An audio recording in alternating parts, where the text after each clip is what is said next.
Gaur atzera begiratuta esan dezakegu bete dugula helburua. Maiatzaren 31an Bilbok euskaraz arnastu eban, Txurrinagako kaleak, Europa Parkea eta ikastola milaka lagunen topaguna bihurtu ziren. Euskara, euskal kultura, hezkuntza eta auzolana izan ziren egun osoan ardatz, baina batez ere komunitatea izan zen benetako protagonista. Hala ere, guretzat ibilaldia ez da maiatzaren 31an hasi. Hasi gendun 2024ko azaroan, sormen tailer horretatik, gero Santurtzitik egindabenaren berri eukiko duguna.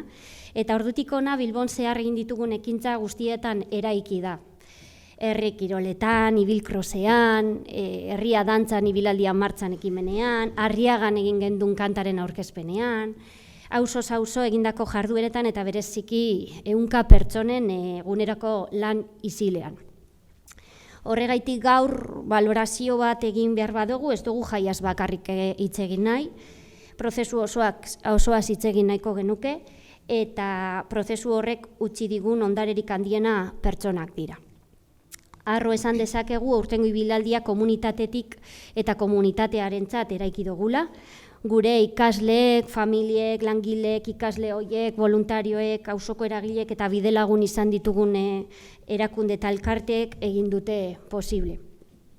Gure aurkezleak, ibilaldiaren kantaren sortzaileak, bideogilea, dantzariak, zanpantzarrak, tekitilariak, abesbatza, lantaldetako kideak guztiak jarri dabe euren denbora, euren talentua eta ilusioa proiektu honen zerbitzura.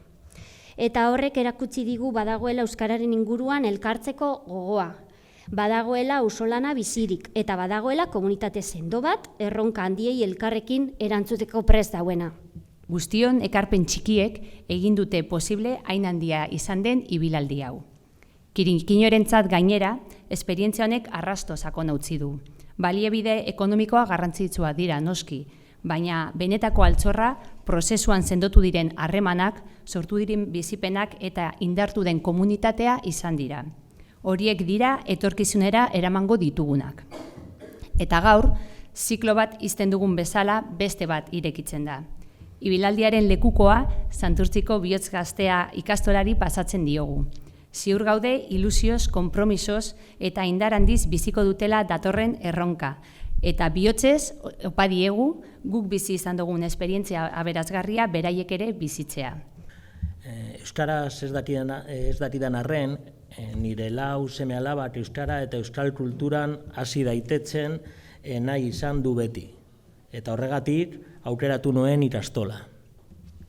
2027ko ibilaldia Santurtzin izango da. 9 urtean ondoren berriz etorriko da, Ezkerraldeko herri honetara. Eta posita egingo diogu, harrera ibilaldiari.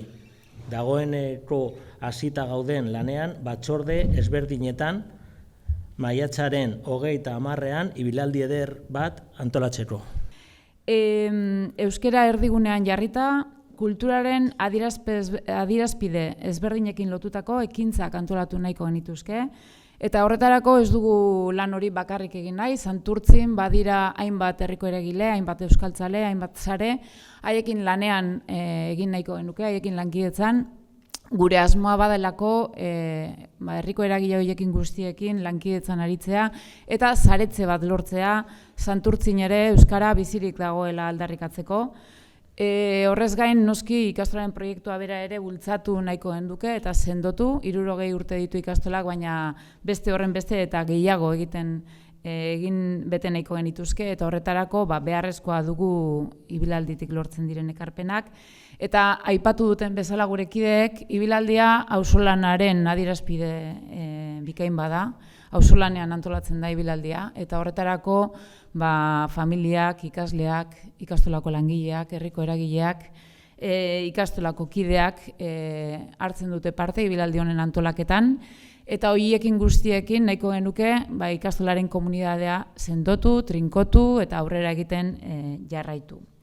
Horretarako, hemen aipatu den bezala guk ere sormen prozesu bat egin genuen, duela hilabete batzuk dagoeneko, eta bagan boga izango da, 2027ko ibilaldi honek lelotzat izango duen lema. Itsas kulturaren metafora bikaina da, baga olatua da, eta boga aurrera egiteko ekintza. Ibilaldia Santurtziko bazterrak zipristinduko dituen euskararen olatua dela adierazten du, eta gu guztio garela olatu horretan arraun egiten dugunak. Parte hartze prozesuko bagan bat gara, baga bat zenbakia ere bada, edo batera ideiei erantzun zuzena ematen die. Boga egitea ez da arraun egitea soilik. Familiak, ikasleak eta herria norabide berean eta sinkronizatuta aritzea ere bada. Santurtziko indarra batasunean dagoela aldarrikatzen du. Eta horretarako, hor ikusten duzuen logoa aukeratu dugu, hau ere sormen prozesuan jasotako ideia bikainen uztardura bat izan da, eta lan horren emaitza da, eta badauka esan nahi berezi bat guretzat, bertan ageri direlako alde batetik Serantes mendia, Santurtzin oso ezaguna dena, alboan dauka olatua, Abrako itxasadarra adieraziz, eta gainean trainera, Santurtzin arraunak duen tradizioa aldarrikatuz. Eta guzti honekin batera, aipatu dugun lema, bagan boga, baina bereziki azpimarratu nahi izan dugu ibilaldia, bera, marka moduan. Uste dugulako ibilaldi honek urteetan euskarari eta euskal kulturari bultzada bat eman diola herri honetan, eta orduan nahi dugu ibilaldi hori berriz ere erdigunean jarri, eta dagokion lekua eta aitortza egin. Eta guzti honetan, atzean daukaguna da Santurtziko Bihotz-Gaztea ikastola, eta bi hitz nahiko nituzke egin baita ere Santurtziko ikastola honi buruz. Ez dakite hor Asier pasatzen baduzu, hau da urte aurren berezi bat izan dugu aurten, 60 urte bete dituelako ikastolak Santurtzin, eta horretarako eta baliatuz pixkat ibilaldiarekin lotutako marka, irudi hau sortu dugu, 60 urte bete ditu ikastolak eta bere argiak eta bere ilunak bizi izan ditu, ibilbide honetan ikastola askok bizi izan dituen bezala. Gaur egun, bi lerroko ikastola sendoa da, 500 ikasletik gora dituena, eta hainbat erronka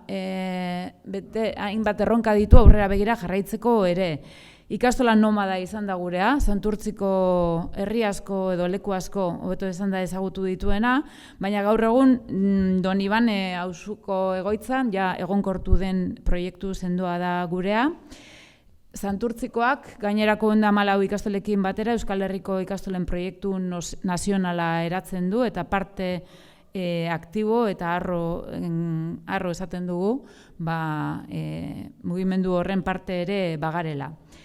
Hasieran bezala gaur egun ere hainbat dira ikastolak dituen erronkak, ikasleen euskalduntzea, etorri berrien inklusioa gure herriko bizitzara, gizartearekin konprometitutako ikasleak heztea, horiek guztiak ipar moduan izanik antolatuko dugu 27ko maiatzaren 30erako ibilaldia, eta guztiok bertara gonbidatuta egongo zarete, zalantzarik barik. Gure aldetik horixe, bagan boga.